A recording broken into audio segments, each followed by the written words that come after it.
Paano itinago ni Pablo Escobar ang kanyang bilyones sa mga FBI?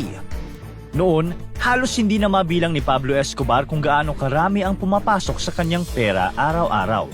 Isipin mo na lang, ang ganitong karaming pera na pakalat-kalat na lang sa paligid. Bawat sulok, may makikita kang dollars.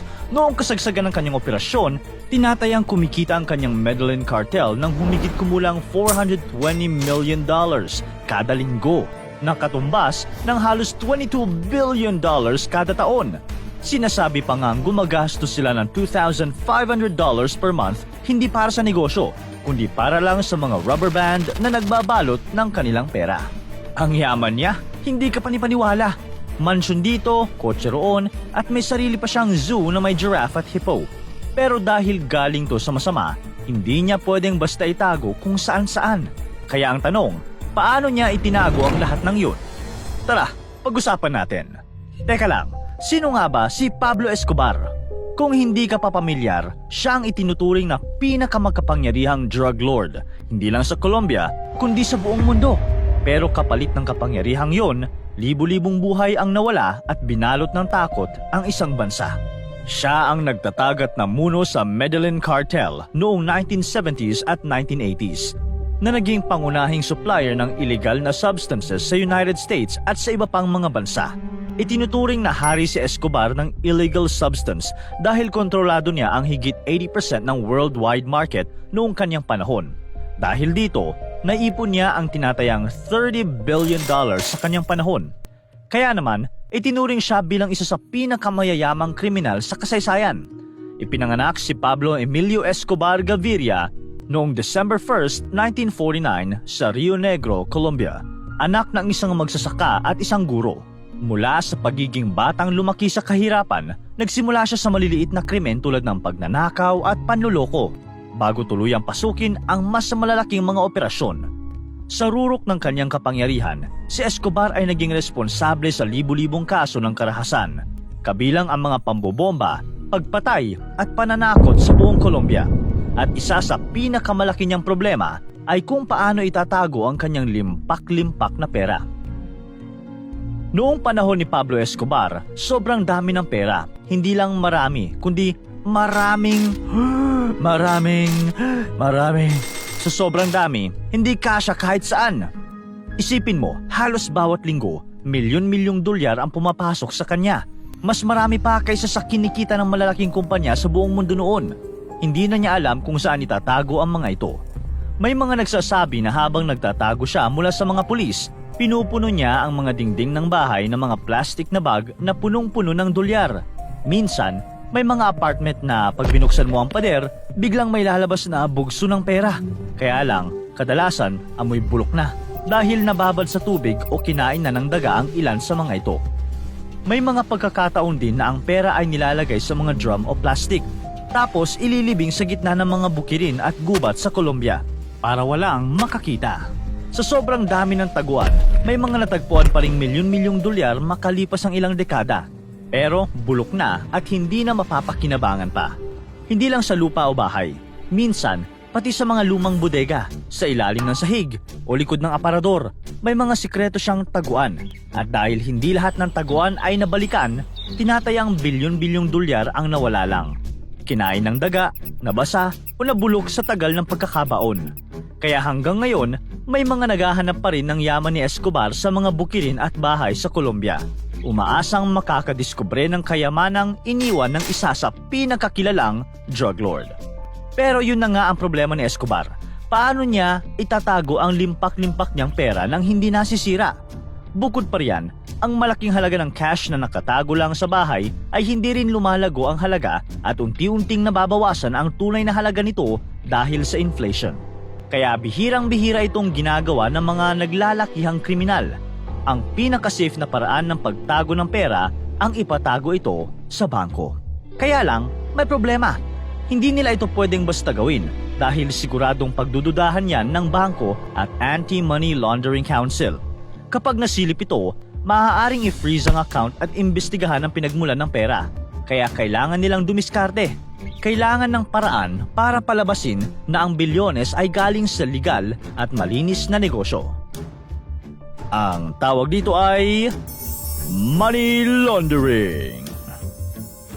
Para sa mga maliliit na sindikato, magtatayo lang sila ng burger stand. Tapos kunwaring kumikita ng malaki, kahit madalas wala naman talaga mga customer. Tataasan lang nila ang presyo. Ayos na. Pero kung ang sindikato ay nagbibilang ng pera sa timbangan, ibang usapan na. Hindi sila pwedeng magpanggap na kumikita ng pera sa isang burger stand lang. Kailangan ng buong sistema. Mga kumpanya, mga transaksyon sa iba't ibang bansa, mga taong handang sumugal kapalit ng porsyento ng kayamanan nila. Noong panahon ni Escobar, hindi pa ganoon kahigpit ang mga batas at regulasyon sa international trade at financial transactions. Kaya ang ginagawa ng cartel, diretsong bumibili sila ng napakaraming ginto mula sa Italy na sa sobrang dami, halos naapektuhan ang presyo ng ginto sa buong Europe. Kung sobrang dami kasi ng ginto na binibili at inilalabas sa merkado, pwedeng magdulot ito ng biglaang pagtaas o pagbaba ng presyo ng ginto dahil nagagalaw ang balanse ng supply at demand. Ang mga gintong ito ay pasikretong pinapadala pabalik sa Colombia. Kadalasan ay sinusuhulan na lang ang mga opisyal para makalusot sa customs at border control. Minsan, binibenta muna ang ginto sa Panama at minsan naman, pinapanday ulit ito at ibinibenta sa mga local official o mayor sa Colombia. Itinatala ng mga mayor na parang galing sa minahan sa kanilang bayan ang ginto, kaya't binibili ito ng gobyerno bilang lehitimong produkto. Sa madaling salita, ginagawa nilang mukhang legal ang ginto na galing pala sa kartel. Dahil dito, ang perang mula sa illegal substance ay nagmumukhang malinis at legal gamit ang ginto. What a golden opportunity! Hindi lang noong panahon ni Escobar ginagamit ang ginto para itago ang pera mula sa illegal na kalakalan. Matapos siyang mamatay, ginamit din ng iba pang mga sindikato gaya ng Sinaloa Cartel ang parehong paraan. Bumibili sila ng ginto sa Amerika gamit ang perang galing sa illegal substance. Pinapanday o tinutunaw ito sa mga paggawaan ng ginto, tapos binibenta uli sa mga kumpanya. Kahit maliit lang ang porsyento ng komisyon ng mga kasabwat, milyon-milyon pa rin ang napupunta sa kanila dahil sa laki ng halaga ng transaksyon. Noong 2020, lumabas sa mga ulat na may isang kumpanya sa Dubai na bumibili ng malalaking halaga ng ginto mula sa mga sindikato. Ang ginto na ito ay naibebenta sa malalaking kumpanya sa Amerika kung saan ginagamit ito sa paggawa ng mga produkto tulad ng cellphone, kotse at computer. Ibig sabihin, posibleng may parte ng ginto sa mga gamit natin ngayon na dumaan sa kamay ng mga sindikato. Pero kahit gaano kaingat, hindi lahat ng plano ay ligtas. Sa New York, may tinatawag na cycle na paulit-ulit. Kontrabando, ginto, pera. Ikot lang ng ikot at hindi natatapos. Ayon sa mga prosecutor, mas madali pang ipasok ang mga ipinagbabawal na kalakal sa Amerika kaysa ilabas ang kita pabalik ng bansa. Ibig sabihin, kahit mabilis makapasok ang ilegal na produkto, mas mahirap at mas delikado para sa mga sindikato na mailabas at malinis ang malaking kinita nila. Dahil mas mahigpit ang mga batas at mas tutok ang pagbabantay sa galaw ng pera kaysa sa mismong kalakal.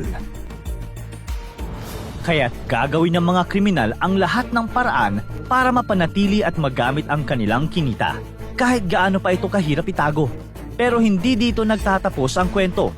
Marami pang mas malalaking kaso at mas creative na paraan ng money laundering ang nangyari at patuloy na nangyayari sa buong mundo. Ang mga bangko, kahit may tungkulin silang magbantay laban sa money laundering, ay nagagamit pa rin minsan sa paglipat o pagtatago ng iligal na pera na madalas dahil sa kahinaan ng sistema o kakulangan sa pagbabantay. May isang pagkakataon na napuno ng cash ang mga bangko sa Florida. Hindi lang milyon, kundi bilyong dolyar. Samantalang kulang sa cash ang ibang estado. Dahil dito, nagtaka ang mga investigador at sinimulan nila ang Operation Greenback. Sa investigasyon, natuklasan nilang tahimik na tumatanggap ang ilang bangko sa Miami ng napakalalaking deposito ng pera mula sa mga kartel. Madalas na walang sapat na dokumento o tanong-tanong. Ang sobrang daming cash na pumapasok ay posibleng palatandaan ng money laundering na konektado sa iligal na kalakalan. Hindi lang pera ang umiikot sa mga transaksyon ng sindikato. Minsan, kalakal ang ginagamit. Halimbawa, binibili ni El Chapo at ng Sinaloa Cartel ang malalaking volume ng damit mula sa Los Angeles gamit ang perang galing sa iligal na gawain. Ang mga damit na ito ay dinadala sa Mexico at doon ibinebenta. Sa papel, mukhang legal ang transaksyon dahil produkto ang binili at ibinenta, pero ang pinagmulan ng pera ay mula pa rin sa krimen. Hindi palaging high-tech o sobrang komplikado ang money laundering. Minsan, simple lang ang diskarte. Tulad ng ginawa ng Cali at Medellin cartels, gumamit lang sila ng mga check cashing store sa New York para ipadala ang pera pabalik sa Colombia. Ang check cashing store ay mga tindahan kung saan pwedeng ipapalit ang tseke para maging cash kahit wala kang bank account. Ginamit ito ng mga cartel para mabilis na gawing cash ang malalaking halaga at maipadala ito sa ibang bansa.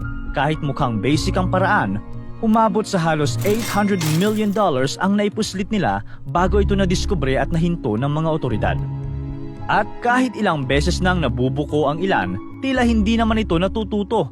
Noong 2006, isang eroplano ang naharang sa Mexico na may sakay na 5.7 na tonelada ng ipinagbabawal na substansya na tinatayang nagkakahalaga ng $100 million. Pero mas malaki pa ang nadiskubre ng mga otoridad.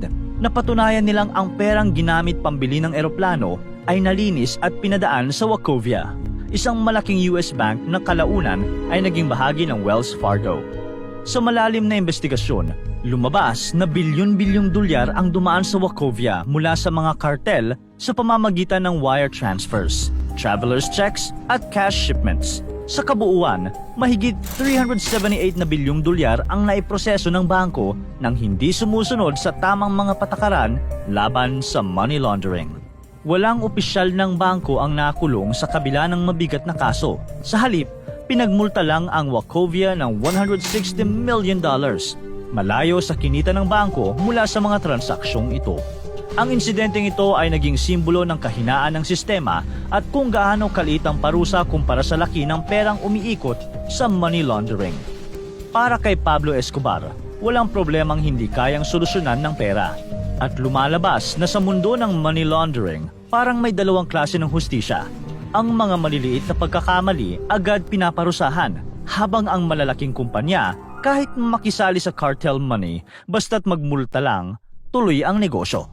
Pagkatapos ni Escobar, gumamit ang mga sindikato ng iba't ibang paraan para itago ang pera, tulad ng pagdeposito sa malalaking bangko gaya ng HSBC at paggamit ng cryptocurrency para hindi na matuntun kung saan galing ang pera. May mga Chinese businessmen na gumagamit ng mirror swaps, kung saan tinatanggap nila ang drug money sa Amerika at nagpapadala ng katumbas na halaga mula sa China, kaya hindi na kailangang maglipat ng pera ng personal. Ginagamit din ng mga sindikato ang mga casino, karera ng kabayo at pekeng kumpanya para palabasin na galing sa legal na negosyo ang maruruming pera. Sa kabila ng pagsusumikap ng mga otoridad, patuloy ang evolution ng money laundering. Mas mabilis, mas tuso at mas mahirap pang habulin. Hindi basta natatapos ang istorya ng mga tulad ni Escobar. Habang patuloy na umuunlad ang mundo, kasabay din nitong kumakalat ang anino ng blood money. Hindi lang sa mga balita, kundi pati na rin sa mga gamit at teknolohiyang hawak natin ngayon. Kung ang tanong ay, paano itinago ni Escobar ang kanyang bilyones? Ang sagot, hindi lang ito basta ibinaon sa lupa at itinago sa pader. Ginamit niya ang money laundering. Ang maruming pera ay pinapadaan sa mga negosyo, ari-arian at iba't ibang investment para magmukhang malinis. Ang kayamanan niya, sa totoo lang, ay naihalo na sa ekonomiya ng mundo at maaaring hawak mo na rin ito ngayon.